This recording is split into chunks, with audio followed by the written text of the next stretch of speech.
Hello and welcome to the Petticoated Swashbuckler. My name is Maren and today we are starting a new project. Woo!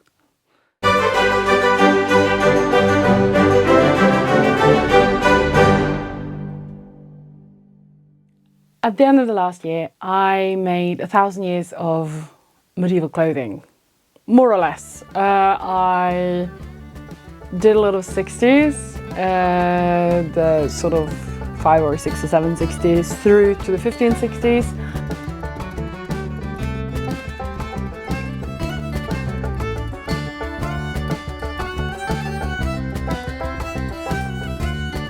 And I have done a lot of 60s before this as well. I've done the 1760s with my Anne Bamford project. I've done the 1860s. I have a cavalcade of that somewhere. I've done the 1960s last summer. So it's really only the 1660s that I'm lacking. So that's what we're going to do now. Last winter and spring, I made an outfit for Anne Boleyn. I had so much fun with that. It was a completely new period for me to explore and to learn about. And it was just so much fun. I want to do it again, but you know, different period and different person. This year we're going to do another kind of famous royal couple. We did Henry VIII and Anne Boleyn last year.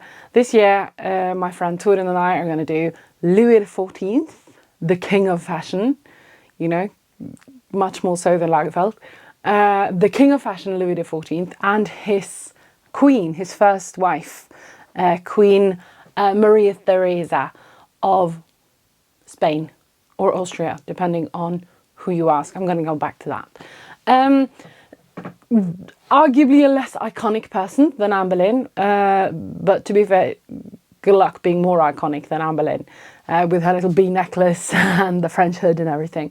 Who was Maria Theresa? She was Queen of France. She was married to Louis XIV, who was also her first cousin, by the way, in 1660. So perfect, smack, bang, in the mid. This is perfect. She was born in Spain as the daughter of the king and queen of Spain or Austria. This is very complicated. I won't go into it. Pretty much the entire 1600s is just one big war fighting over who should be ruling Spain and Austria and the Netherlands and all of that. But she was a daughter of the Habsburg Empire, which was the Habsburgs are a very famous European royal family. After a while, most famous for inbreeding and looking weird. But you know, that's not unusual for European royals. She was, at points in her life, the heir to the Spanish Empire. And the Spanish Empire was huge in the 1600s. It lasted, the Spanish Empire, depending on, you know, how you see it, you could say lasted from 1492, when Columbus sailed the ocean blue, to the really 1976. Like, it's a massive thing. And at times, you know, he was ruled by different families from 1516 to 1700-ish.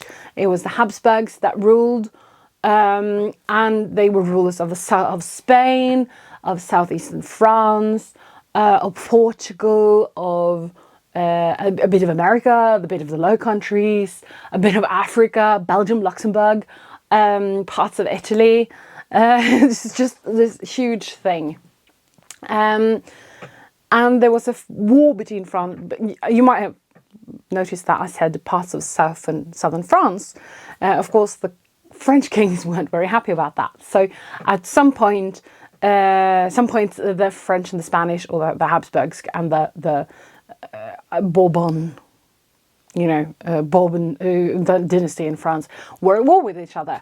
From 1635 to 1659, there was the Spanish-French War, the French-Spanish War, fighting over who should own which bits of land, not only in France and Spain, but also, for example, the Low Countries. And the marriage between Maria Theresa and her first cousin, it was Louis's mum who was her aunt.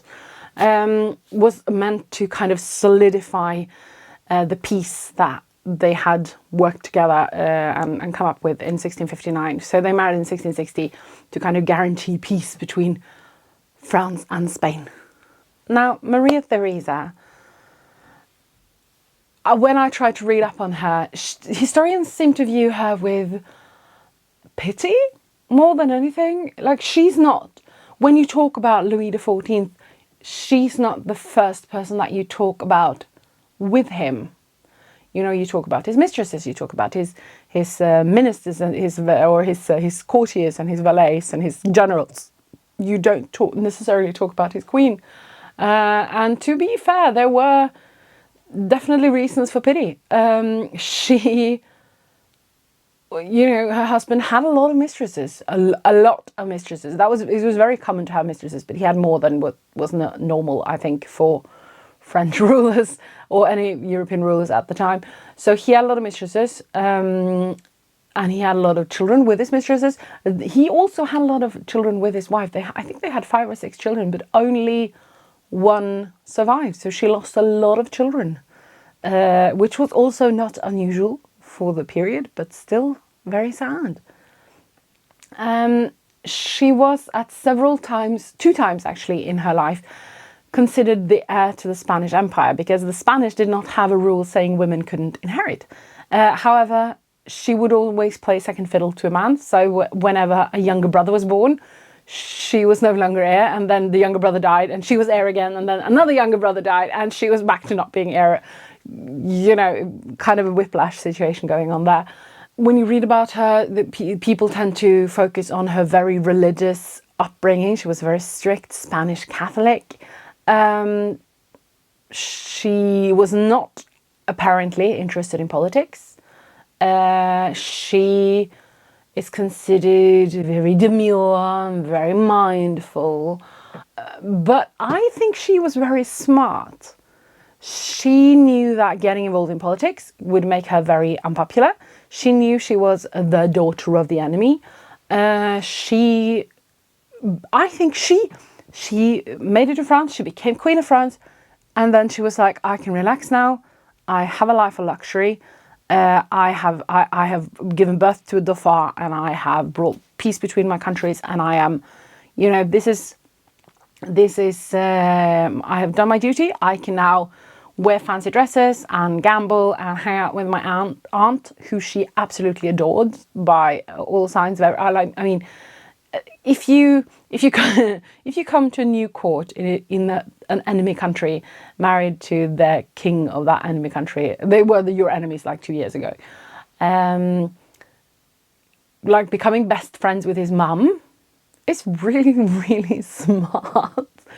And Louis's mum, Anne of Austria, she was a very smart woman. She was a very clever and intelligent woman, but she caused a lot of uproar, and she had made a lot of people very angry by.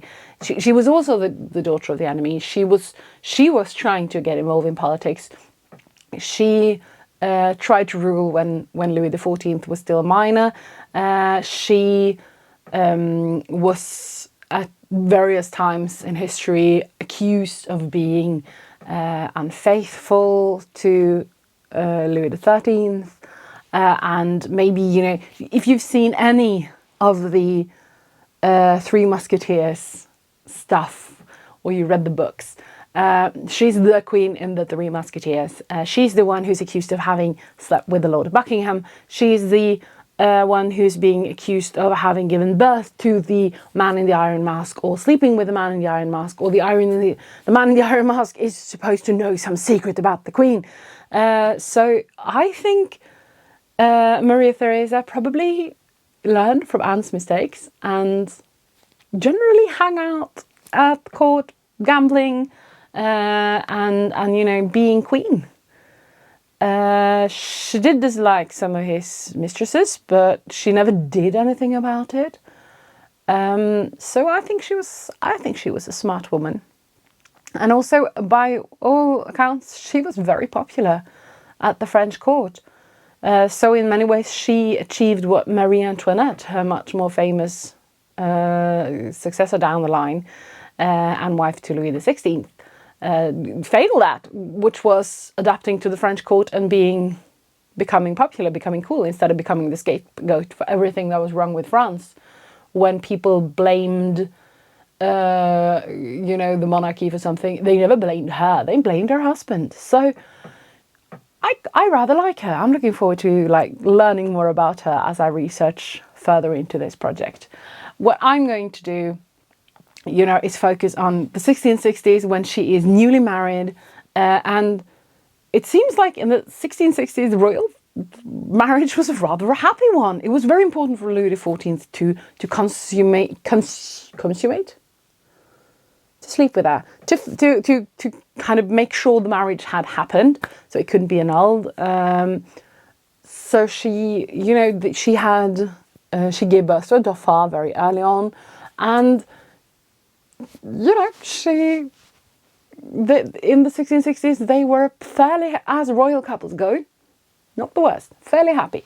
So I am focusing on that period. And I mean, if anyone knows how to dress, it's the Queen of France, right? In the 1660s. It has to be. So let's take a look at it. This is the portrait that I want to recreate. I'm not, I think, at the moment going to recreate her big cloak, because I only have a month to finish this. A little over a month.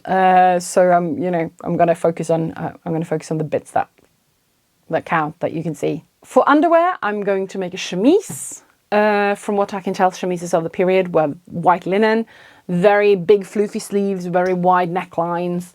I have some stockings. I have some white silk stockings. I'm just going to use those. I do have some embroidered silk garters that I made for my Anne Bamford project very, very early on. I might use those. I think I'm going to wear a bum pad. I do have some bum pads that I've made for Edwardian or 18th century, but I'm going to have a look and see if 17th century bum pads are different. Because I want that oomph. I'm going to make an under petticoat, which will not really be seen, but I may have bought some unnecessarily expensive fabric for it. We'll see. Now, her dress is very difficult to get a good glimpse at, so I will also draw inspiration from other portraits from the 1660s. But she's wearing a petticoat, which looks to be cartridge pleated around her waist. It has probably a very narrow waistband. They seem to have back openings in this period instead of the side openings that you see in the 18th century. And it's gonna have lots and lots of embroidery. We've bought blue cotton velvet, kind of the same quality as I used for Anne Boleyn, but different colour. We're just gonna over embroider it with golden fleur-de-lis, and it's gonna be glorious. And then on top of that, she's wearing a bodice, and that's gonna be the biggest job. Skirts I can do fine, shift I can do fine. The bodice is going to be massive. They did have separate bodices in the 1660s with tops over them, but court dresses seem to have fully boned bodices on top of petticoats. It's going to be fully boned. It's going to be covered in this beautiful embroidered velvet fabric. It's going to have the stomach a bit with the ermine fur. It's going to have backlacing. It's almost off the shoulder, and it has very big poofed, slashed, beautiful sleeves. And the skirts of the petticoat is worn over the top of the tabs, because these bodices have tabs. So all the tabs except the front one is underneath the skirt, helping to lift the skirt, whereas the front one is to kind of elongate the body. This as well, going to have lots of embroidery. Lots of bling. I'm not sure if I'll line the entire thing in fake ermine or how we'll do it. We'll get into that. And then for accessories, she seems to have some sort of crown. Maybe I'll do a crown. I do have very good hair for the 16th century. Mine is naturally very curly, so I won't have to bother with a wig. I love one of the reasons why I love dressing up historically is because my hair suits historical hairdressing really well. And then we'll see if we get onto the cloak. I think we won't. I think I'll just use something else for the walk to the ball. But all this has to be done in about a month. I will spread the videos out a little more to kind of show you the processes. The first video to come up is the sewing of the chemise.